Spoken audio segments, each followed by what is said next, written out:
ask you to open tomorrow. I mean, I'm telling you, there will be some people who run the archives and they know it's going to all be good. It's going to be great. It's going to confirm whatever. Sure. And I believe that, but I also believe there's going to be more than a handful of things people will point to and say, see.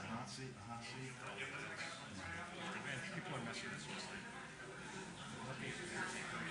Yeah. I mean, God exception to that, obviously. But you know what I mean? Right. Hey, Charlie? Can you take a head count for you guys? Before we start? Yeah.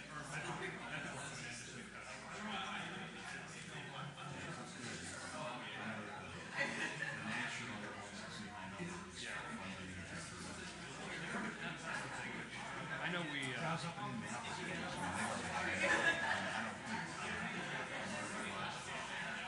my opinion is you have to know, one, your best times, and two, what the class. I mean, like, we're at a big sports week. A lot of people come here from Michigan that you guys care about sports. I literally walked past somebody one day, and they were on the lap with, like, the whatever the sports betting, like, I don't know what it was, but like, I know the sports betting. I'm going to do that. I don't either, but like, Because of my, actually, I'll talk about it. In athletics. yeah. I would, the NCAA issues if I did. Sure. But it's just, I figured it's not part of the topic. Well, it's all, you know, that is exactly what I wrote. Yeah. Sure. Thing where they would always come up with Federal Society speakers, have a citizen block. We can still count you. And nobody got mad. Yeah.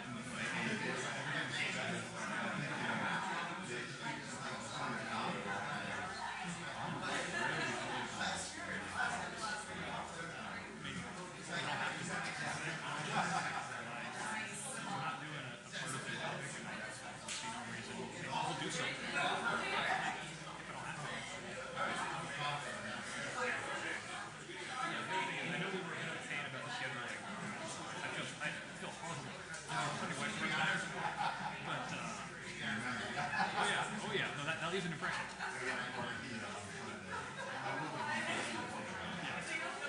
But the thing is, I know that the way things happen at school, if it's not on Monday or Tuesday, you end up like in Indianapolis where you tell people. So.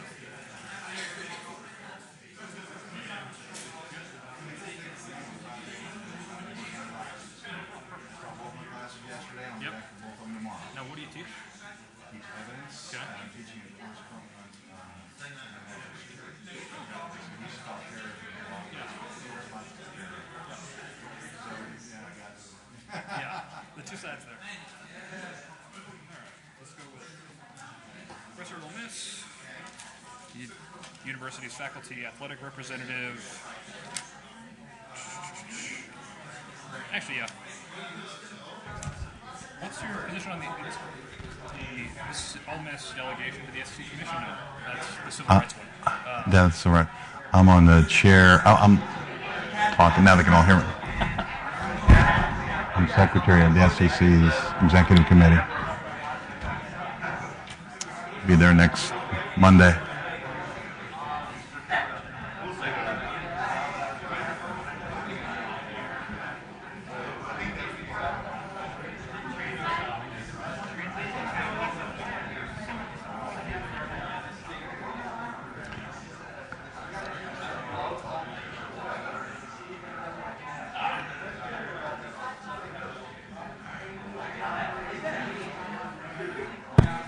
Oh, excellent. Well, hello. Can you hear me? No?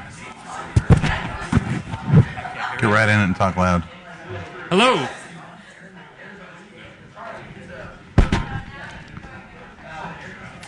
Well,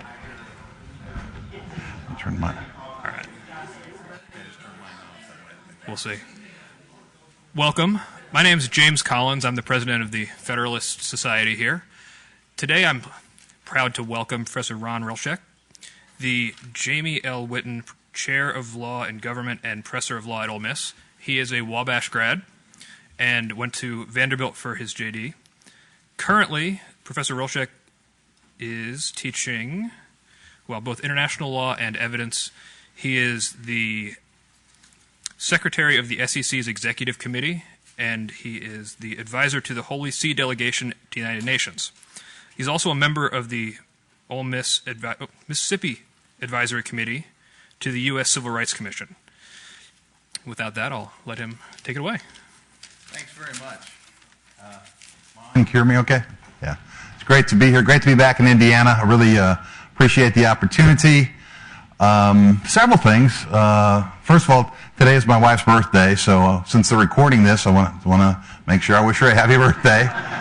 And I'm trying to figure what age to put it. I'm going to say 49. If I go younger than that, it'll look suspicious, and if I go older than that, she'll get mad. So happy 49th birthday, Claire. It's great to be back in Indiana. It's even McAllister's. I don't know if you know this. McAllister's was founded in Oxford, Mississippi, where I'm from. The original one, actually, they made it. It was a garage that they needed. Then they were filming a movie in Oxford. I think it was The Gun in Betty Lou's Handbag. They needed a diner, and they converted this garage into a diner for a movie. And when the movie was over, it was a diner. And somebody took it. It went through one or two hands before it became McAllister's, and now McAllister's is all over America. But that was actually started in Oxford. Also, your football coach, Tom Allen, he was at Ole Miss for a while, and he had been at Wabash, and so his daughter and my daughter are actually pretty good friends. So it's great to have these various connections. And I'm going to just ask, because I asked you this, how many of you have seen the movie Breaking Away? Because if you haven't seen it and you go to IU, you need to go watch it right away. I mean, it's a great sports movie about the little 500 bicycle race, and it's an awesome movie. So if you get the chance to do it. Anyway, I'm here today to talk about sports betting, which is a brand new thing everywhere except in Nevada, and it's new in Indiana. The online version, I believe, happened just last week. Gambling, by the way, I started doing some gambling law when I practiced law in Chicago back in the 1980s. So I've been following this for a long time. Gambling is three things real easy. I mean, it's the consideration, it's the bet you put up, it's an undetermined outcome, chance usually we say, although there's sometimes a skill chance debate, and then the reward, the prize that you get if you win. Every society that we can trace back in history has had some form of gambling and some form of regulation of gambling. In fact, here's a picture of Robin Hood. But the story Robin Hood developed when Richard the Lion-Hearted, good King Richard, went away. Truthfully, the true basis of this is when King Richard led a crusade to the Holy Land, and then supposedly all this stuff happened back in England. King Richard, we have records that he sent to his men, telling them, put down the cards, put down the dice. But if you want to have competitions, if you want to bet, you can bet on archery, on foot races, and horse races. Skills of war that are worth developing anyway. So you've got this idea that perhaps what has evolved today in some states, there's a distinction between games of chance and games of skill. Some states, games of skill are not gambling because it doesn't have that factor of chance in. That's a state thing, very state to state. Our gambling laws in the common law developed in England with a big case in 1602 when it was actually a monopoly case. But in the course of it, the court ruled that a game is not illegal. Gambling is not illegal itself. The House of Parliament can make a game illegal if it wants to, but gambling in and of itself is not illegal. That led to modifications of games such as they used to bowl with 9 pins, and it was a gambling game. And then they made 9 pins illegal, so they added a 10th pin. And it was legal again. And that's really why we bowl with 10 pins today. If you read any old fairy tales, sometimes they'll talk about playing 9 pins. Well, that was before they made it illegal. And you can see the gamblers always stayed one step ahead. This happened in the United States, too. There's some laws on the books in California of card games that are made illegal. No one knows what the card games are anymore. Because when they were made illegal, then they changed the card game a little bit, and it was legal again. So you can see there were problems making things illegal. Queen Anne came up with the Statute of Anne that made gambling debts unenforceable. And that's essentially what came to the United States in our regulations in terms of gambling, is that you couldn't take a gambling debt to court. You couldn't enforce it. And the statute of Anne still is viable today in almost every jurisdiction, although there's been all kinds of carve-outs, usually for legal gambling debts in states that have casinos or lotteries, things like that. And lotteries, you think of lotteries as being relatively new. Truth of the matter is, the Revolutionary War was funded with lotteries. Virtually every state, and originally there were lotteries in England to support the colonies, then the colonies developed their own lotteries. There are letters from George Washington to his men saying, put down the dice, put down the cards, go sell your lottery tickets. We need money to fund it.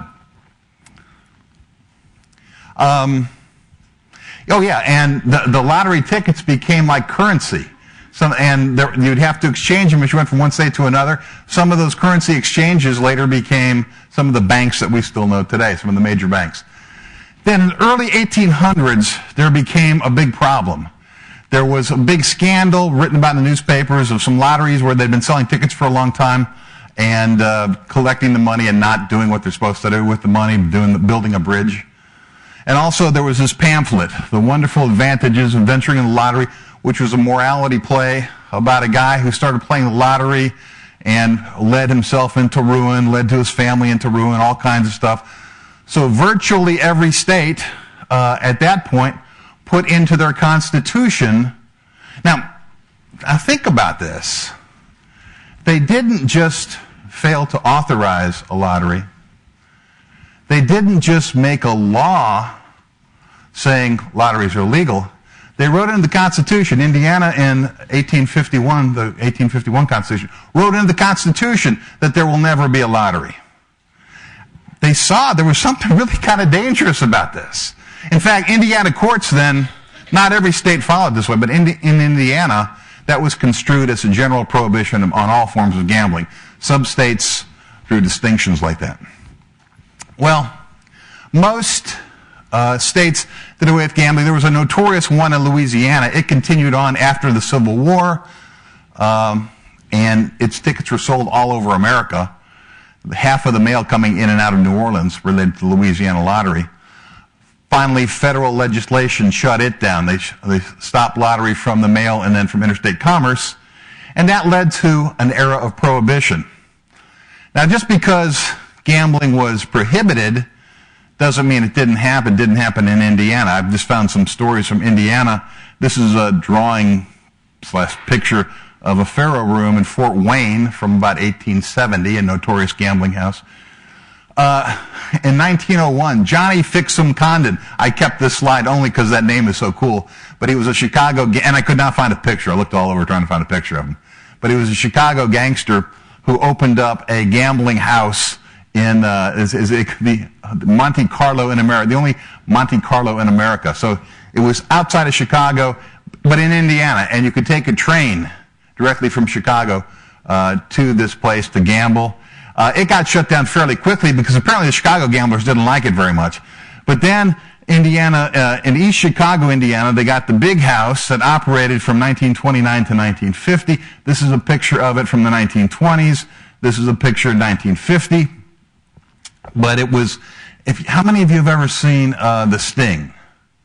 Okay, another great movie. You got to go see this. Okay, Robert Redford and Paul Newman, and there's this scene, there's several scenes actually, I guess, where they're in a place like this, and there's just phone calls coming in, and people taking bets and everything. It's a great movie, and that's the kind of place this was. That's being handled and shuffled around from all over the place. That was in Indiana. In fact, this one went on into the 1970s, another place like that. So I'm just explaining. Indiana had its gambling.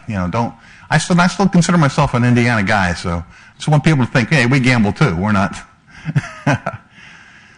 In 1963, New Hampshire folks who they didn't have a prohibition in their constitution against lotteries, but they did have a prohibition against state income tax. And they needed a way to raise money, so they started lobbying for a lottery, a way to get money. And lotteries came first to New Hampshire, then to New York and New Jersey, and ultimately, of course, to Indiana. In 1988, there had to be a constitutional amendment because of the Constitution. Indiana took the first step down these lines. Then there's kind of an interesting story. When they went to some of the riverboats, there's actually one where Donald Trump was funding one up around, was it Fort Wayne? Gary. It was in Gary. He started funding. There's actually a kind of a major case that resolved out of this because the president used, he wasn't president then, but Donald Trump had some locals, and the law required certain locals to be involved in order to get the contract. And once he got the locals in and got the license, the locals got cut loose, and they sued him. He won the case. Ultimately, the boat went into bankruptcy. I guess it's still there, although he's not associated with it. Has not been for some time. But sports betting has always been something deeply frowned upon. This is Tom Landry. He was the head coach of the Dallas Cowboys, one of the most respected men in America back in the 1970s and so. And you can see it's as bad as alcoholism or drug abuse. And that's been the viewpoint of the NFL, Major League Baseball, virtually most of the pro sports, still this view of the NCAA, up until quite recently. Why? Because there's always been the risk of fraud and corruption when you allow betting on sports. 3 famous cases. Tim Donaghy, NBA official, who went to prison for giving inside information to gamblers about games. He denies he bet directly, although today he runs a tip service out of Las Vegas. He and Pete Rose, both to get away from their gambling, moved to Vegas. Pete Rose, the all-time hit leader in Major League Baseball, got more hits than anybody, but he's barred from the Hall of Fame because he bet on baseball. Shoeless Joe Jackson was part of the Chicago Black Sox, the 1918 baseball team, these guys, that threw the World Series to the Cincinnati Reds, heavily favored. Actually, this is interesting. This is the pictures, because they went to trial. They were tried in Chicago for having thrown. And guess what? The jury acquitted them. They were found not guilty. All records of that trial somehow have mysteriously disappeared from Chicago courtrooms. But despite being acquitted in a court of law, baseball, oh, sorry, that's embarrassing. Don't do that. Despite being acquitted in a court of law, the baseball got a commissioner for the first time who kicked all these guys out of baseball. As long as we're talking about movies, 8 Men Out is a great movie about this event. And there's also Field of Dreams kind of talks about Shoeless Joe, which is another great movie. I don't think of myself as a movie guy, but I've made like 5 movie references already. Baseball in the 1800s, by the way, was almost like going to a horse race. Gambling was quite common in baseball, as were guys throwing games. But as we move out of the 1800s, where baseball shut it down with Kennesaw Mountain's Landis, basketball, particularly college basketball, is where it got really dicey. Bunch of scandals took place in the 1950s. Here, CCNY, Manhattan, Long Island, Bradley were involved. And that's another movie, but it's based on true stories.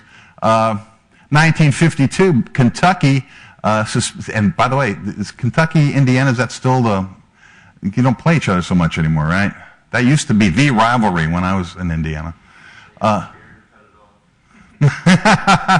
But they were suspended. They had won the NCAA title, but there was point shaving apparently that had taken place. Tulane in '85 did away with its basketball program because it came back, but dropped it for a while because they had been point shaving. Movies again. The movie Goodfellas is built around the character Henry Hill, who is played by Ray Liotta. The names are not lined up with the characters are. Who wrote in Sports Illustrated about how he had masterminded a point-shaving scheme at Boston College. Basketball is the easiest one to fix. You get a couple guys and, maybe one, certainly two, and they can, and you don't have to do it by asking people to lose a game. The Hoosiers are favored by 20 points. Just win by 10. We'll win our bet, you'll still win your game, and I'll give you $10,000. That's what he said. He said $10,000 plopped in front of a college basketball player. Their eyes get real big. And once they take that $10,000, the gambler owns them from then on. I mean, that's the thing. You're thinking we'll do one game, but now the gambler has the goods on you, and the gambler really can push it from then on. Oh yeah. Why I had my phone out, by the way, is that last night I got and of course it closed everything now, but I got an email.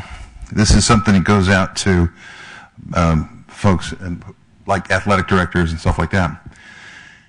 That there's an indictment came down yesterday in the Eastern District of New York. It's against the Colombo crime family relating to efforts to fix a basketball game last year. Do point shaving or fix a game last year. They have not released the name of the school yet. It's suppressed in the indictment. But, it's happening right now. So we're not talking about ancient history. So there was an indictment for a case just last year. The response at the federal level was with the Professional and Amateur Sports Protection Act that you can see outlawed betting in federal legislation unless the state already had it. Nevada was the only state that had actual sports book, the kind of stuff you now can do in Indiana casinos. There were some other types, and some states had an option. If you got it up and running within a year, you could fall into that grandfather clause. And New Jersey tried to get up and running and tried to get authorized by the state within that year and just failed. They didn't get the legislation done in time. At first, they said they were going to have to amend their Constitution, so they tried to amend the Constitution, didn't amend the Constitution. Then they said, well, we don't really need to amend our Constitution, we can just do it. And then it went to the court, and the court said, well, you said before you need to amend the Constitution, so we think maybe you do. And then the year time ran up. And all along, New Jersey then kept trying to get an exception or get able to offer sports betting. Here's a law review article I wrote in 2003, 2004 about PAPSA. They were talking about expanding PAPSA at that time. They're talking about, because at that time, the push was to get rid of betting in college sports. Let's expand it and not allow any betting on college sports, just on pro sports. And the thought was, if you do that, Nevada will not have, if they don't make the line, nobody will be able to bet on college sports. And that seemed like a silly argument to me, and that's what I wrote in the paper. If you look at where betting takes place, it's massively in football, more than other sports. Oh, there we go. Basketball, quite big too, though. Baseball, which is kind of funny, because you didn't used to think of it as a betting sport, but it's gotten to be fairly significant. And then there's a little bit on other sports in the United States. Around the world, soccer is very big. And there have been illegal gambling rings. And once again, I just want to show Indiana's cosmopolitan. We have our same problems that everybody else. You have situations where there's been long investigations into cases resulting in arrests and prosecutions. This one's kind of mocking it. This article is, you see, from February of this year. This guy is getting prosecuted for $5,000. Well, no, this is bond, $5,000. He's facing up to 30 months in prison for stuff that's essentially legal now. And so the article's kind of ridiculing that. What happened to change a lot of approach to sports betting was the daily fantasy sports.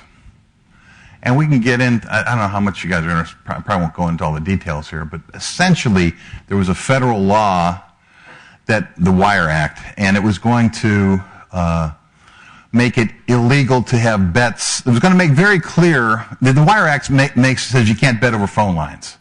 They wanted to expand that to make clear on the internet you can't do it. When they expanded that for the internet law, they said, well, what about people who are playing fantasy sports? Well, okay, we'll carve that out. They carved out an exception that said if people play, because fantasy sports not that long ago meant season-long fantasy sports that a lot of people still play. So we don't want to mess with that, so we'll carve that out. Now, these two companies both ran online casinos. They immediately said, wait a minute, daily sports betting should fall under this exception, and they are therefore legal under the new federal law. Well, the truth of the matter was, they were not prohibited by this new federal law, I suppose, but virtually every state, under state criminal laws, made that kind of betting illegal. They started making a ton of money, though, before the states responded. And they made so much money that I've talked to legislators who said they've never been wined and dined and lobbied the way they were by these two corporations, which have now merged, by the way, who ended up getting numerous legislatures, including Indiana, to authorize daily fantasy sports as legal. So it was just sort of an exception to the federal law that gave them an argument that they used then to get the legislators to give them an exception that made daily sports betting legal. And once everybody's doing that, the concept of betting on sports isn't a jump at all. The big case, see, Murphy/Christie versus NCAA is Christie through most of the time because it's Governor Christie, Chris Christie from New Jersey, challenging, well, they're actually proposing putting up sports betting. The NCAA and originally all the leagues are fighting that, trying to stop this from happening. Last year in May, the Supreme Court ruled that this violated the anti-commandeering rule, that PAPSA was unconstitutional because, in essence, the federal law was telling the states what they had to do, and it's their decision to get to do stuff like this. So that's why Indiana today has sports betting, because suddenly PAPSA disappears. So you can see, once they do this, once you break it open, Supreme Court breaks it open, by breaking the lock off there, sports betting is on its way. And today we have 13 states that have active betting, but we have lots of other states where betting is pending. Mississippi, by the way, Mississippi is one of the rare cases in the history of this nation where Mississippi was ahead of the curve because they had put it in our state law before the PAPSA decision came down, before the Murphy decision came down. So as soon as the federal law was stricken down, as soon as PAPSA was stricken down, sports betting was legal in Mississippi. So Mississippi actually had sports betting last season already, last football season. And Mississippi football is where the betting really takes place. But we've got action all over the place, numerous states trying to get in on it really quickly. What are the issues that get faced when you're facing this? What are the things you got to think about? Well, one thing, one of the big justifications, I was with an Indiana legislator who was involved in this 2 weeks ago, and he was saying one of the big things we want to do is take an activity that's already going on illegally, let's get our hands around it, let's be able to control it, let's be able to tax it, and regulate it, and we'll do that. Maybe we'll get some tourism out of it. Where do you do it? Well, in Indiana, it's only going to be in, right now at least anyway, in casinos, and they've all been really riverboats, or the horse racing casinos. Off-track facilities can apply for licenses, so it's going to be limited in that way for now, at least. Oops, going the wrong way. In Mississippi, one place where we're kind of we can only bet at the casinos right now. You've got to be at a casino to do it. Indiana, as of last week, I believe some casinos now have the apps out, where you're going to be able to have statewide mobile betting wherever you are. So once you get the app put on, you can be sitting in front of your TV or maybe even at the game. Talk about that in a moment. Placing bets. And okay, if you're like me, you're thinking, well, okay, I place a bet on who's going to win, who's going to lose, and what's the big deal? Well, there are other bets that come along, especially if you've got an app right in front of you that's saying, let's bet on who's going to score most in the third quarter. Let's bet on the over-under, how many yards somebody going to make. Is this guy going to make this next field goal? All those things suddenly become available. What's the licensing you're going to have? What kind of bets you're going to have? Tax rates, very important tax rates. Mississippi taxes and Indiana as well, taxes at about the same level other gambling's taxed at. Pennsylvania tax sports betting really high, really expensive. So even though it's legal, nobody's doing it there. The casinos have found out it's really not worth paying the licensing fee, paying the taxes they're going to have to pay. They think they're going to lose money, so they haven't gone ahead to do it. Do you have dedicated, is it earmarked or is it general funds? So what are you going to have? All these issues. Oh yeah. Indiana and Mississippi both allow betting on the home team sport. So you'll be able to bet on the Hoosiers. As an Ole Miss, we can bet on the Rebels. But some states don't do it that way. In New Jersey, they can't bet on the home college team, whether they're at home or away. You can't bet on that. It's just Nevada used to do that. Nevada used to have a ban on betting on UNLV and other home college teams. They did away with it, however, in part because the state was getting criticism because they're saying, see, you admit it's bad. You know it's bad. So we need to shut it down. And the state said, oh, it's not that bad. Okay, we're going to allow it. Really, it was a back-in-your-face kind of thing that led to it. In Indiana, just looking at it, yes, statewide mobile wagering, 9.5 tax rate, which is about normal. No betting on esports or high school, anything that involves amateur sports under the age of 18. The fees are fairly comparable to other states.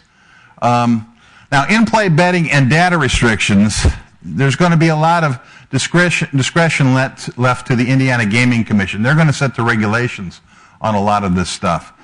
You may have heard at one time Purdue talked about trying to have geofencing placed around its stadiums and its fields so that you wouldn't be able to sit at the game and bet. And in fact, I read that and I thought that was still part of the rule until I talked to a legislator and he said, no, that did not come through, did not make it through the bill. He also said, in theory, the Gaming Commission could allow something like that. I said, but they have no interest in that. They said, that's not going to happen. And you don't have to be, I can come here, and even though I'm not an Indiana resident anymore, I can come here and bet. Prop bets are the big concern for a lot of folks. That's what I was talking about earlier in the middle of a game when you're getting notices on your phone. And this is a little bit scary. So think about it. Let's suppose you're at home, you're watching the third game of the day, you've been sitting in the recliner drinking beer, and the casino knows whether you're up or down. And they know that you're down $200. They're going to give you a special deal if you place this chance to make your money back. Or they know you're up $100. Hey, you want to parlay this? Offer you special deals. Coming straight to your phone. They're going to know your favorite teams, your favorite players, what kind of bets you like to make. This is the ultimate consumer knowledge thing that's happening. You're talking about commercials on TV. You see a Domino's commercial and you're hungry. You think about calling Domino's, but you got to pick up the phone and dial something. This is going to come on your phone, and you're going to say, "You want this? Hit here, click, right there," and you will have just spent your money and made your bet. So I mean, it is pretty concerning. Indiana has done away with prop betting on in-state collegiate athletes. And that's a very good move. It's a very good move, I believe. The idea is you don't want to have pressure on your players to miss a field goal or free throw or something like that. So I think that's a good move, but it's still a dangerous thing. Most states, leagues, and many schools wanted an integrity fee. They wanted to get a slice of the action. They went from don't do it, don't do it, don't do it to give us a piece, and they've pretty much been unsuccessful in getting that. The states pretty much have all said no to that. That was a really big push at first, but it's not been working out. So you can see Indiana, originally they were talking about this. So this was an article from January of last year that was updated August this year, talking about the fee that was going to do it, but it did not make it through in Indiana either. This is the kind of thing that we're going to see I was just talking about with the bets. Purdue, although they were not allowed to get the geofencing they wanted, their chancellor, Mitch Daniels, has said he would like to bar students and faculty and staff from betting on games, which I don't know how you can do that. And I actually talked to, again, some folks that you're undermining. If you accept the justification that the state has given that we're bringing this where we can control it, you're going to drive people back to illegal bookies. So, although this is I think this is a fascinating map. So they don't have mobile betting in New York. They do have it in New Jersey. And now, if you blow this up, you can trace individual geomarkers walking to right where it becomes New Jersey. There's a blip, and then they turn around and go back. I mean, it's amazing game time. And you can actually pull back and see the outline of the shape of New Jersey. I couldn't get all those images, but people crossing state boundaries, that's going to become a bigger and bigger deal, too. So sometimes you need to do this gambling for defensive purposes almost. There is a proposed federal regulation. The NCAA is very much behind this. The NCAA would like to have a national standard in place, because if they get that, then they figure they can deal with it a little bit better. Minimum age of 21. Most states I think are going with 18. Prohibiting bets placed by athlete, coaches, officials, others associated. The NCAA already has this rule. In fact, I was on a group. We had the athletic directors and the legal counsel from 4 major universities in the state and myself, and we met with the head of our gaming commission and got an agreement so that we have all of our athletes and all of our people who work with athletes barred from entering sports books. So in Mississippi, I'm not even supposed to enter. Under NCAA rules, I could enter, but I couldn't bet. But we just said, let's get it on the list where everybody's even barred even from entering that. So there's an issue about this. I mean, I'm not really wild about creating national federal legislation in general, but this is a big deal for the NCAA. I was at the NCAA 2 weeks ago meeting with their gambling people, and they actually have asked me to speak at the NCAA annual meeting in January, and I said, I'm in line with the NCAA on everything except this, because I'm not really in favor of federal legislation. This will also mean federal taxation, all kinds of stuff will happen. If you're really a federalist, you would not want this kind of legislation, I think. So in Mississippi, we have seen growth each month. What you see is a lot of people showing up and making a weekend out of it, and traveling, stuff like that. Visitor stays are up. We have earmarked our revenues for infrastructure projects badly needed in Mississippi. I in general don't like earmarking, but that was a needed subject.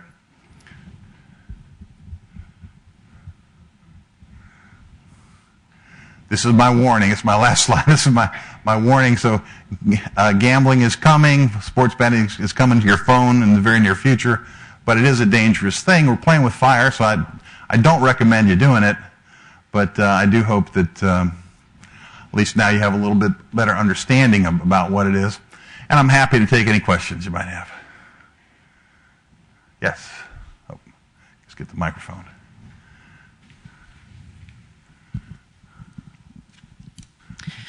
Yeah, thanks for this talk. Quick question on the Indiana legislation. I noticed that it was just a blanket prohibition on esports gambling. Is there some kind of rationale? Does it have to do with the fact that esports is online, it's a piece of code, it's maybe more subject to point shaving or some type of fraud, or is it more legislatures don't really know what these esports leagues are, they're new? Like, my guess is the second there. My guess is, because I'll say this, esports in Asia is enormous, but it's all gambling. It's all about gambling. The reason there are stadiums where people watch it, but they do that to gamble. It's sort of funny. I was on a committee at my university, a committee to, we need to have esports because we need to get students, because students are really into it and they'll want to come watch this stuff. And I had to keep saying, the people who watch it watch because they're betting. And no, they're just like, I don't know. And we now have we have a team. I don't think they're filling up the theater they built for them very much, because we don't have gambling on them, and we shouldn't. But there are some interesting things. Esports gambling. One of the key things interesting about esports, your prime age for top competitor for football, baseball, basketball would be 24 to 30, something like that. What's your prime age for esports? Like 16 to 20. So it is like your college years. So whereas it makes perfect sense perhaps to come to IU to hone your basketball or football skills and try to go pro, if you're an esports person, you should go pro instead of going to college. I mean, that's going to be your prime earning years. It's really going to be your college years. So that's another weird kind of thing. Also, one of the things that they try to sell esports with is that women can compete equally with men, which they can, although if you look at the number of participants, it's skewed far worse than regular athletics are. It's overwhelmingly men who participate over women.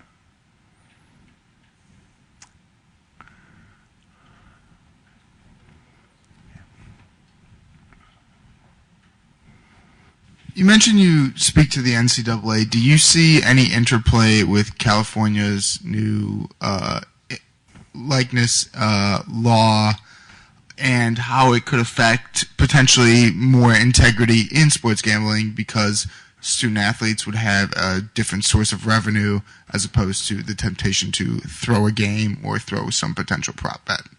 So California has just passed legislation, some other states are toying with it, that will allow athletes to profit from their name, image, and likeness. In other words, they'll go to UCLA and they can sell their face for billboards. They can be the sponsor of a pizza place or whatever, whatever, and they get paid for it. I'm on the executive committee of the SEC. Our fan base, immediately every football player at Alabama will have at least a $50,000 contract to sponsor somebody. That will happen, and that will separate those schools from schools that have a fan base. Yeah, I'm thinking IU basketball might have something like that, but I'm thinking football isn't going to have that. So you are really significantly impairing the competitive balance if you do this. Now, when I was at the NCAA, we talked about this last week. I tend to think the NCAA may blink in some way. I mean, but the people at the NCAA were very much committed to this, and I guarantee the SEC is very much committed to maintaining the amateur status. If this goes through, it's not effective until 2023, I think January 1st, 2023. California schools will be out of the NCAA.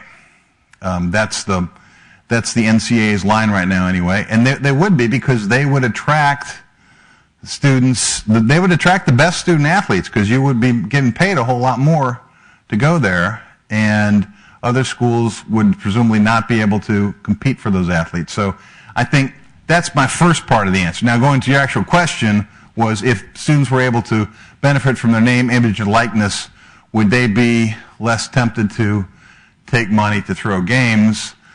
I think people tend to think yes. I think if you read Henry Hill's article in Sports Illustrated I talked about, it's the fact that $10,000 to a college basketball player looks like a ton of money, and it would not look like much at all to a NBA basketball player. So I think there is a point to what you're saying, but this is a huge coming.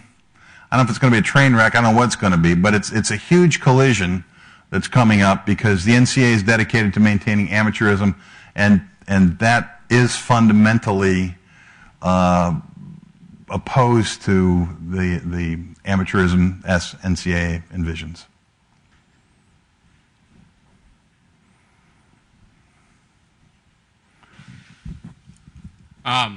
So kind of on that point, I saw this morning Coach K from Duke came out and supported that law, which kind of makes sense because, it benefits the players a little bit, so it's easy to understand why he would say that. But for sports betting, is there any general consensus on those within the NCAA, coaches, players, on how they feel? I don't know of anything specifically for sports betting. I will say the NCAA is the strongest. Everyone that I've talked to from the NCAA is very much opposed to this. The SEC is very opposed to this. Coaches are in a different situation. Sometimes, and you'll see this, even athletic directors sometimes are going to be in a different situation where they don't want to be seen in opposition to their players. So if their players think they should be getting paid, coaches, even if they don't agree, they may say that to maintain relations with their players. So if Coach K may honestly believe that, he may also be saying it to appease his players. I mean, that's possible.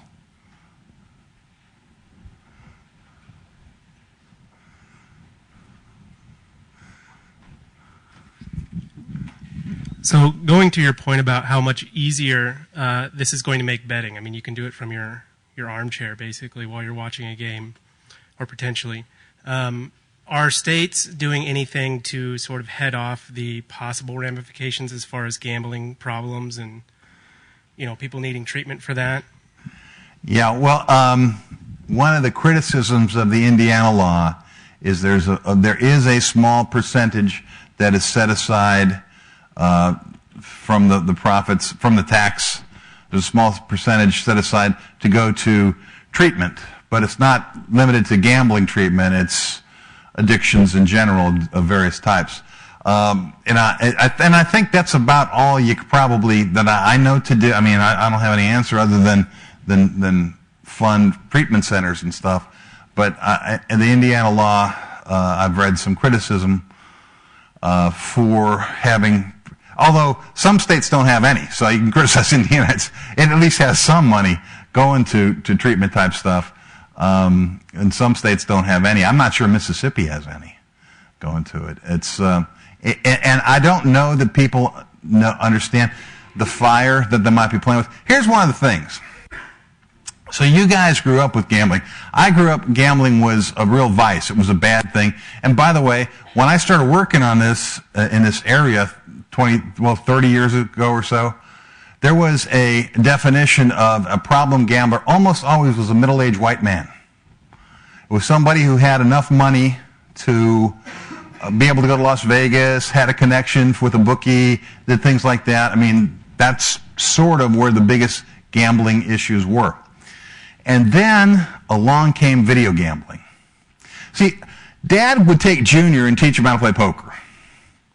And so the boys would play poker. The boys might bet on sports. It was a guys thing. Because if you don't know how to gamble, it's a little embarrassing. I've gone to a craps table before not knowing what the hell's going on. And it's embarrassing to stay there if you don't really understand. Play it a little bit, and you can figure it out. Or if you make really simple bets, you can. But it's a little bit hard. And if you play blackjack and you screw up, people at the table will yell at you. I don't know if anybody's ever done that, but I've seen that happen. Because you took a card that would have been mine if you would have known what you're playing, if you would have played it right, and you get that kind of stuff. But then along comes electronic gambling. Along comes video gambling. Along comes the computer screen where you can sit and learn how to gamble by yourself with no embarrassment.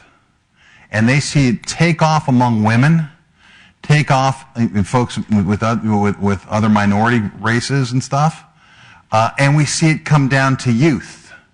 Youthful gambling was not an issue 30 years ago. It's a definite issue today. It's a definite issue. By the time most people get to college, they place many bets on sports. And we've surveyed NCAA athletes many times and talked to them about things like this. And they'll talk about when did you first bet, when did you start betting. And most of them, it goes back junior high or even before junior high that they'll do it. So there's that. There's also the problem that problem gambling is often masked behind alcoholism or drug abuse. So if you're an alcoholic or you're abusing drugs and you've got an addiction, we're going to notice that. We may not even know that you've got a gambling problem because it's not going to show up until we treat these other things. But it may actually be the thing that's driving you to drink or driving you to use drugs. And they found that. So our therapists, I hope today have sort of caught up with this. But for the past 20, 30 years, they've been playing catch up, learning things that, the textbooks didn't tell them when they were studying how to do this. So, it's a serious problem, and we're playing with fire. And we've gone from a situation where there was hardly any gambling a short time ago to where it's going to be in your hand at virtually all times. Tennessee, about 10 years ago, finally got a lottery. It had no gambling at all until about 10 years ago. Then it had then it went to a lottery, and it just authorized statewide gambling in your phone. They don't have casinos. They're just going to have the online app, which is pretty interesting. There's still 2 states that have no legal gambling of any type. You know what they are? Utah. Everybody gets Utah. Everybody gets that one first. All right, what's the other one? Nope. You wouldn't think of it. Hawaii. Hawaii doesn't have any legal gambling. I guess they just haven't needed it. So often, tourism and stuff drives gambling, and Hawaii gets enough of that without gambling. I know you mentioned there was a period in time that I know the NBA was looking for a 1% flat fee on gambling that was happening, but I guess maybe it was 2-3 years ago, and you're right, I haven't heard anything since then. Is there any validity to the argument that betting is basically a derivative of their league, and they're basically making money off of the product of the NBA? And I don't know how much weight that holds. It logically makes sense, but I clearly haven't much. I mean, there is some weight to that. They're providing the content that people are betting on, but traditionally,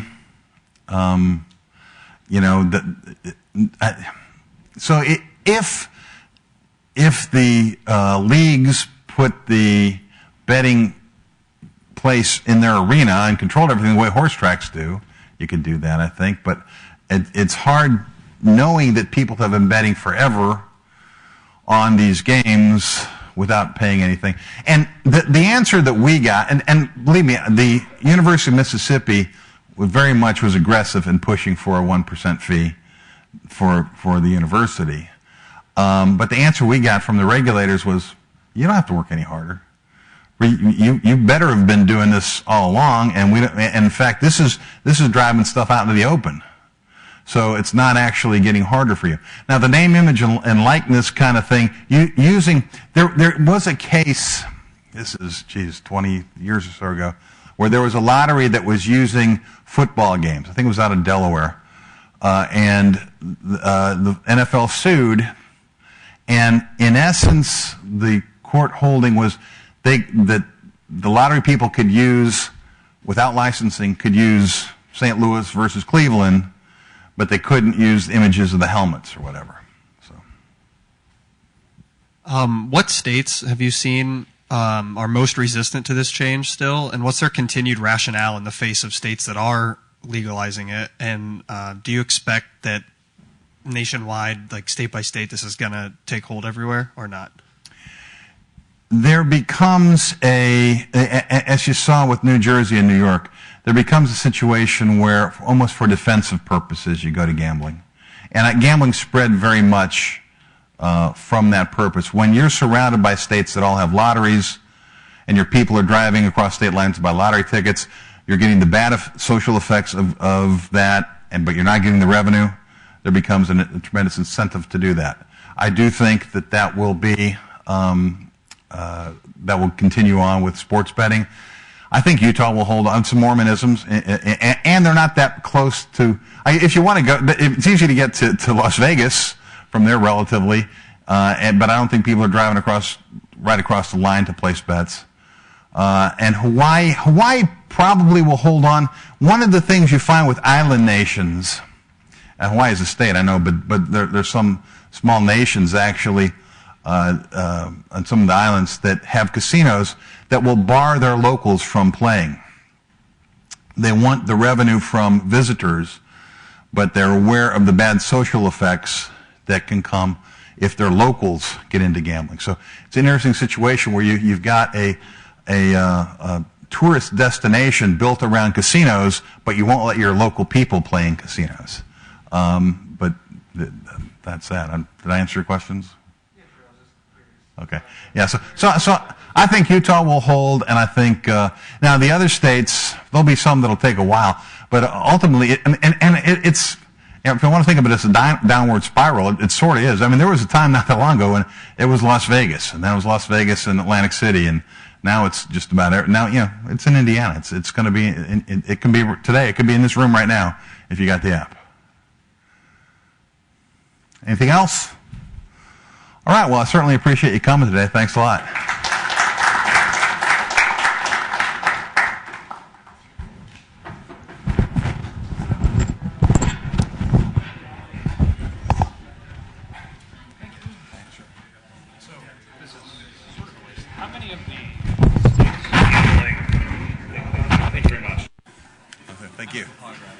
Oh, are you? So is my sister and my brother-in-law. Yeah. How many of the gambling laws are like Pennsylvania's where it's legal, but... I think there are only two, and Pennsylvania may be the only one that's affirmatively resisting, but I think sometimes it's a matter of getting geared up to do it. The thing that I probably didn't mention this, probably should have. Sports betting is not that profitable for the casinos. Sure. Although when we get all the prop bets and you get online, that may change.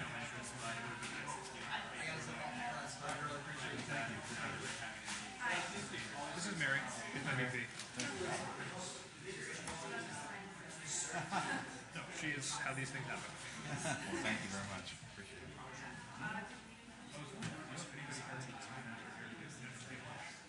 I know most people all go to class, but... Sorry. I'm Carson. Thanks for coming. Appreciate it. I got a picture too. Yeah.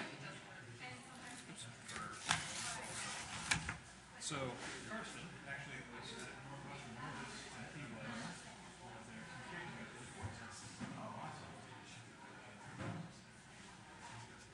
We're just talking up there, and I guess this is still true even if he has this new guys, but we're not sitting next to him.